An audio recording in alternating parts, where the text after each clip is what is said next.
জানাই। আজকে আমাদের এখানকার বিধায়ক অত্যন্ত উচ্চ মানের এবং উচ্চ স্থানের মানুষ, শুধু শিক্ষক নন, ওর জীবনটাই এখানকার মানুষের জন্য সঁপে দেওয়া প্রাণ। অতএব যার সাথে কাজ করবেন, যার সাথে কাজ করছেন, তাকে তো বাজিয়ে দিতে হবে। দেখতে হবে ভদ্রলোক নাকি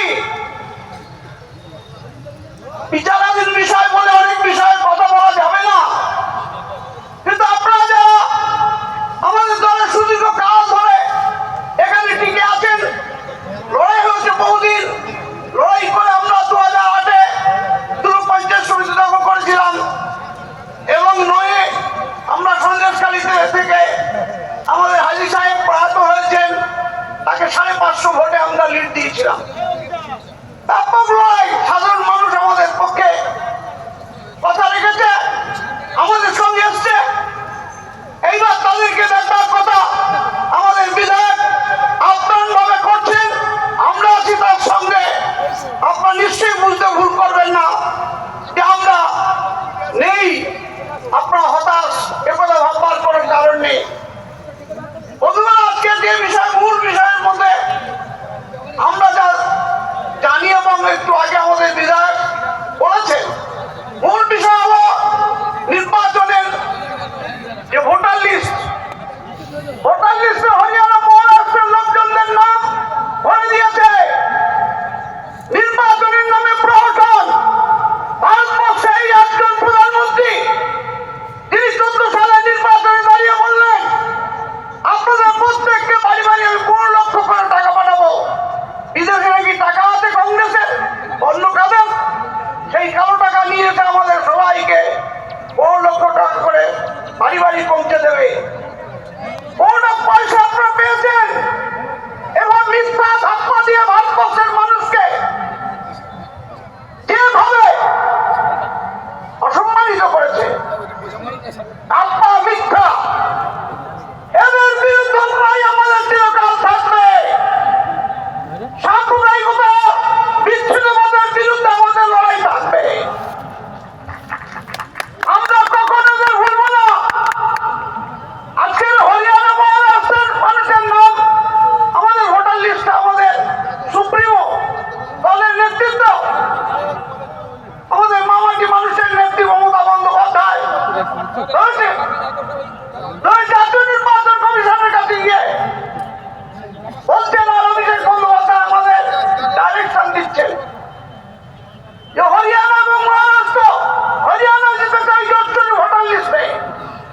এতগুলো জোটচুর ধন্যবাদ এই ভারতীয় জনতা পার্টি সারা বাংলায় ভোটার লিস্টে কারচুপি করে রেখেছে। ভেবেছে কেউ ধরবে না। যেমন হরিয়ানায় সবাই বলছে বিজেপি হেরে যাবে, বিজেপির লোকেরা বলছে আমরা ওটাই পারছি না। মহারাষ্ট্রে একই, ভোটের ব্যালট বাক্স খুলে দেখা যাচ্ছে সবই বিজেপি। একই অবস্থা, আপনারা বুঝতে পারবেন না। যখন ভোটের বাক্স করানো হলো, তারপরে ভোটার লিস্টের দিকে তাকিয়ে আমরা সত্যি কথা বলতে গিয়ে মানুষের উন্নয়ন, মানুষের ভালোবাসা, মানুষের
জানিয়ে আমার সংক্ষিপ্ত বক্তব্য এখানে